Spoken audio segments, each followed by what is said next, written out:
কবর আযাব আমরা দেখি নাই, বিশ্বাস করতে হইব, তাহলে এটা হচ্ছে ঈমান। আসর ময়দান, ফুসরাত, বেহেশতের দোক আমরা দেখি নাই, এই দেখবার আগে আগে বিশ্বাস করানো হচ্ছে ঈমান। স্বয়ং আল্লাহ পাকেরও আমরা দেখি নাই, কিন্তু দেখবার আগে বিশ্বাস করানো হচ্ছে ঈমান। কোরআন শরীফের প্রথমে সূরা বাকারার প্রথমে দিয়ে আল্লাহ পাক বলছেন ঈমানদারদের জন্য ইউমিনুনা বিল গায়ব, যারা গায়বের বিশ্বাস করছে তারা হচ্ছে ঈমানদার, মোমেন।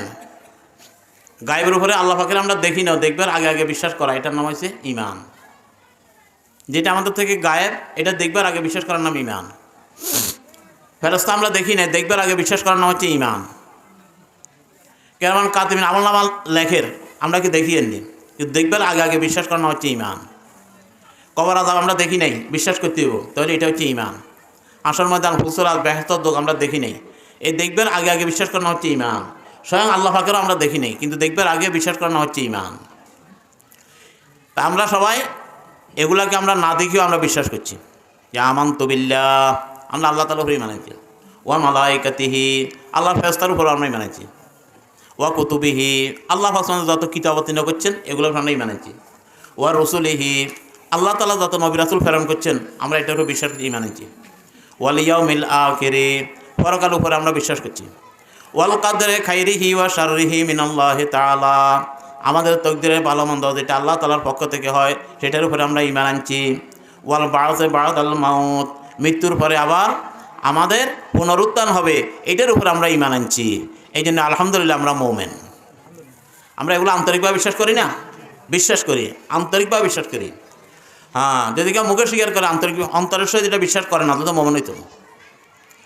যে কালেমা যেটা আমরা পড়ি যে লা ইলাহা ইল্লাল্লাহু মুহাম্মাদুর রাসূলুল্লাহ, এটা অন্তরে বিশ্বাস করে হতে হতো না। তোতা পাখি যে এই যে হড়াইছি আর তুই একে মোমেন হয়েছে নি, বিজাতীয় হচ্ছে আর কালমা তৈব 100 বার হচ্ছে, মোমেন হয়েছে নি, ও না, এটাকে বিশ্বাস করে হতে হবে যে আল্লাহ ছাড়ার কোনো মাবুদ নাই এবং মুহাম্মদ রাসূলুল্লাহ সাল্লাল্লাহু আলাইহি ওয়াসাল্লাম আল্লাহর প্রেরিত রাসূল।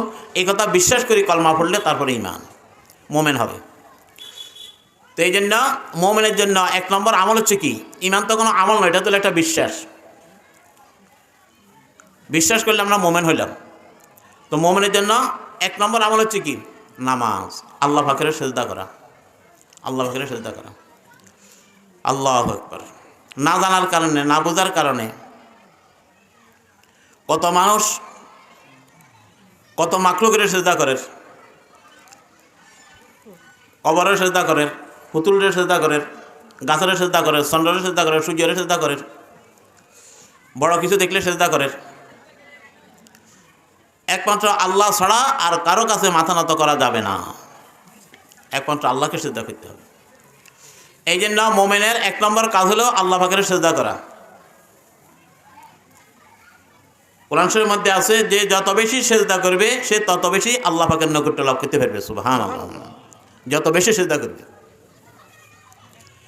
তো এই জন্য আল্লাহ পাক সুবহানাহু ওয়া তাআলা বান্দাকে সিজদা করা ফরজ করে দিয়েছেন, ফরজ, এটা করতেই হবে, এটা ফরজ।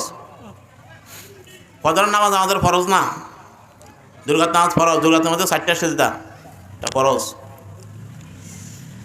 এই জন্য নামাজ মাফল হলেও যখন নামাজের নিয়ত করছি সিজদা করাটা ফরজ।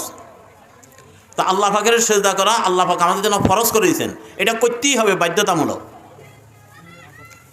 এটা আমাদের জন্য গরজ, এটা না করলে আমাদের কোনো উপায় নেই, দুনিয়াতেও উপায় নেই, আখিরাতেও উপায় নেই। বলে এখন সিজদা করেন না, হেরা কি উপায় নেই, চলতেছে না। যারা চন্দ্র সূর্যের সিজদা করেন, যারা কবর সিজদা করেন, যারা মূর্তি সিজদা, এটাকে চলেন না। যারা কারোর কোনো সিজদাই করেন না, এটাকে কি চলেন না। হ্যাঁ, আল্লাহর মাখলুক হিসাবে আল্লাহ সবাইরে চালাইব দুনিয়াতে। হাইওয়ান দামা শ্রীগাল কুকুরকেও আল্লাহ পাকে দুনিয়াতে ফেলব। তো সিজদা যারা আল্লাহ পাকে যারা সিজদা করতেছে না, তারপরেও আল্লাহ খাওয়াইতেছে, এটা শ্রীগাল কুকুরের মতো খাওয়া আর কি। আল্লাহর মাখলুক হিসেবে আল্লাহ খাবার দিতেছে, খাইতেছে, যেহেতু এটা দুনিয়া, দুনিয়া আল্লাহর কাছে কোনো দাম নাই। আখিরাত আল্লাহর কাছে এটা দামি। এই জন্য বলা হয়েছে দুনিয়াটা যদি একটা মাছের পরিমাণ দানও যদি মূল্য যদি আল্লাহ পাকের দরবারে হইতো, তো কোনো নাফরমান এক ঢোক ঠান্ডা পানি খাবার সুযোগ পাইতো না। দুনিয়া আল্লাহর কাছে কোনো দাম নাই। এই জন্য দুনিয়া ভোগ করতে আসে, আল্লাহর সিজদা করলেও ভোগ করেন, না করলেও ভোগ করেন। কিন্তু যখন দুনিয়ার থেকে চলে যাবে, আল্লাহর দরবারে হিসাব দিতে হবে, তখন কি উপায় হইয়া যাবে, কিয়ামতের ময়দানে আল্লাহ পাকের বলবে, আল্লাহ পাক জিজ্ঞাসা করে, বান্দা দুনিয়াতে আমাকে সিজদা করছ? তো যারা সিজদা করছে এরা তো বলবো সিজদা করছে, যারা করে নাই এরাও বাইশপাল্লা বলে মিথ্যা বলুক, আল্লাহ আমরা সিজদা করছি। তা আল্লাহ পাক বলবে, তাহলে এখন আমাকে একটা সিজদা করো। তো সবাই সিজদা পড়ে যাবে, কিন্তু যারা দুনিয়াতে সিজদা করে নাই আল্লাহর হুকুমে তাদের কোমর তক্তার মতো হয়ে যাবে, তারা বাঁকা হইতে পারবে না। বহু চেষ্টা করবে, মাথা ঝুঁকাইতে পারে না, দাঁড়াইছে। তা আল্লাহর সামনে পরীক্ষিত হয়ে যাবে, তারা দুনিয়াতেও আল্লাহর সামনে মাথা ঝুঁকায় নাই, চিহ্নিত হয়ে গেল। আল্লাহ পাক তো এমনিই জানেন।